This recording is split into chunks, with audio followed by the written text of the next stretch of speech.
Hey guys, it's Justin again with another review. It's been a while since I've done one of these, so you're going to have to pardon me a little bit, I guess. This is the 1:144 scale, real grade Astraea Type F. I think design-wise, the only major difference between the Type F, well the F2 anyway, and the standard Astraea is the color. But the F1 has a different head, different arms, and different, well, not arms, but the arm pieces, and different leg pieces, and then the skirts are different. Well, I don't know, it's really strange. But anyway, a lot of people wanted to see a review of this thing, so here it is. Let me readjust my camera a little bit so we can get a better shot of what's going on the desk. Okay, so he stands standard height. Here's a high grade for comparison. He's 1:144 scale for sure. Looks really, really good. The build on this was a lot of fun. I really enjoyed snapping this guy together. Here's another size comparison for you, an actual real grade size comparison. So. Stands a little taller than the RX, but he's just as detailed, if not more. Like I said, he was an absolute blast to put together. I really enjoyed the build. Lots and lots of pieces, lots more color separation than I expected there to be. And I'm already brainstorming ideas how I want to paint him. But this is him with his standard gear on. He's got a GN shield, a proto GN blade, and a GN gun of some sort. I don't remember the exact name of it. Let's look at the instructions and see what it was called. The GN beam rifle. And then among his other standard equipment, there's also beam sabers and a GN launcher. Which is, I believe, mostly ripped straight off the high grade. I think they changed like the shoulder peg and the arm mount, but beyond that it's the same. So let's pop his gear off real quick, and then we'll review articulation, and then we will go into the rest of the review.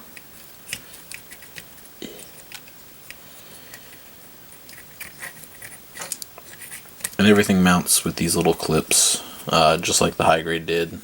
It just does a little bit better of a job, I think. So here's the suit itself. Lots of nice little details. The little foil pieces look really nice. One of my minor gripes is that the ones on the legs don't sit in all the way. It's a little difficult to see. The instructions show them as being pushed in and resting alongside the frame, but it doesn't really work that way. As far as additional accessories, the F2 comes with basically these. You get another V-fin. That's for the F2. You get all the clear parts required to make the F2. I haven't trimmed the gates off, so maybe I'll do that before the end of the review. The skirts for the F2. And some extra hands, which, oddly enough, I've already lost one. And the face for the F2. So, and I just dropped it before. Okay, so before I end the review, I'll do what I can to snap up the pieces so you can see what the F2 looks like. But you also, included in the instructions anyway, get some extra gear to make more weapons, and those weapons include the GN swords. They look really good. You also get the other GN shield, the one the Astraea uses, and that has two modes where you can kind of pop it up here a little bit It sits a little higher, but it stays open. Or you can plug it in down here. I kind of like that mechanism. It's not as secure as the other ones that I've played with, but it works well enough. And then you get the GN sword shield gun combo thing, where it's a gun, and then you can flip it up and spin it around and all this other stuff, and then it's a sword. I don't really know how this works. Something like that. So I have no intentions of using this. I hate this thing. It looks so dumb. But it's cool that it's all included. Also included are a ton of extra pieces. I'm almost positive that you can just about make an astraea with these leftover parts. I think the only piece, like the only thing that I haven't seen that I'm pretty sure you need is the pieces for the GN drive. I think there's a couple pieces for the GN drive that are missing. But you even get the extra back piece, so the GN drive will attach. You get these little arms here so that you can attach the GN drive. And you even get the full shoulders, so if you want to snap the shoulders together, you can take your two halves, slap them together, and put the shoulder piece on top. So you can basically make an astraea with this set, which is really nice. So if you want a red astraea that's not that weird pearl finish, it won't be exactly the same, but I think these colors look better anyway. But anyway, on to articulation. The head is on the standard ball joint. You can do the full 360 with it. Ooh, you gotta kind of finagle it a little bit because of the crazy shoulder vent things. My God, my phone is going crazy. Okay.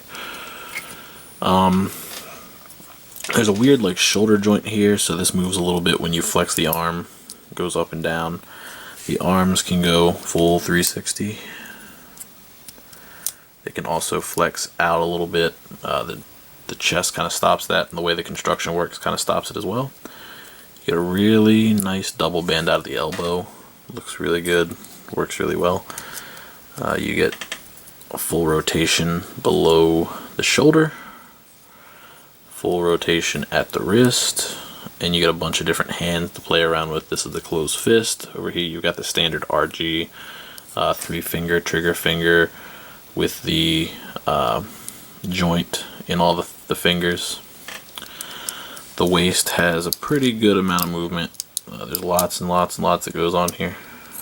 Wow, that's never happened before either. But you get some front flex too, a little bit of back, and it's pretty articulate in the waist. It's more than I thought it would be. Front skirts, back skirts don't move very much because of the backpack, but if you kind of arch them forward, they'll move a little more. Legs move out that far, move forward, not quite all the way. You can twist them full 360 at the hip. You get a really nice double bend with some armor separation, my favorite thing. It looks really good, but again, without the full bend, you're only going to get so much out of that. The toe bends here, the ankle itself bends. You've got a ball joint, and you've also got like a regular joint here, so you get a lot of interesting, crazy, weird bends. You can do crazy full splits with this thing and maintain flat-footedness. So Bandai went really all out with the astraea design, so it's nice to see that this didn't really suffer anything when they put the add-on pack on it. The cockpit hatch also opens. And another weird thing to note is that this didn't come with a pilot figure like most RGs do, and I believe, I'm not really sure that's why that is exactly. I guess they figured, I mean, much like myself, most people don't know who the Astraea's pilot is. Like I said, I don't, but it'd probably be more expensive to mold another tiny little figure than it would be to just exclude the Setsuna figure or to include the Setsuna figure. But you get beam effect parts for the beam sabers. You get extra beam saber handles because of the astraea parts and stuff like that. I think that's everything, really. You get an alternate mount for the regular gun if you want to mount it directly to the wrist instead of mounting it to the blade. You can do that. You get open hands, you get trigger finger hands, you get closed fists, and then you get the posable hands. So you get lots and lots of options as far as hands are concerned with this kit. They all look really good. I don't really care too much for the trigger finger hands because they don't have the same kind of detail as the RG hands do. But, you know, beggars can't be choosers, I guess. And if you're going to use the RG hands, they work fine. But these just look kind of clunky to me. But that's just me. So, that's my review of the Astraea Type F. I'm going to make a cut here and change it into the F2, I guess. Sounds like a lot of work, but I'll do it. So maybe I'll show you the transformation too. So I'll be back. Okay, and I've switched half of them over to the F2 type. Basically that consists of popping this off and popping this off, switching them with the proper GN condensers. For this one, you actually have to pop this piece off and put the clear piece underneath. You pop the skirts off, which means you pop the front half off, and then the back half, and then you kind of, well, I guess this is the front half technically, but then you sandwich it over the peg or whatever, and that's good to go. And then you have to swap the head. I didn't feel like taking the whole head apart, because those little clear pieces are really annoying. But basically, you take the existing head out and you put this one in its place. Oh god, I just broke the whole thing. But you literally just kind of pop the other head on. It's just the difference is the eyepieces here hold on to the V-fin, where the other one does not, and you don't have the eye shield on the other one, so this will hold that, and that's the only difference. So this all fits inside the same head, so you're gonna have a different face, different V-fin, and the eyes will show through. Only real difference. So very minor differences between the two, but it's cool that they give you both versions, so you can kind of mix and match and play as you see fit. But that is my review of the RG Astraea Type F or Type F2, depending on which version you decide to make. Hopefully you guys enjoyed, and I will see you with the next video. Thanks for watching. Later.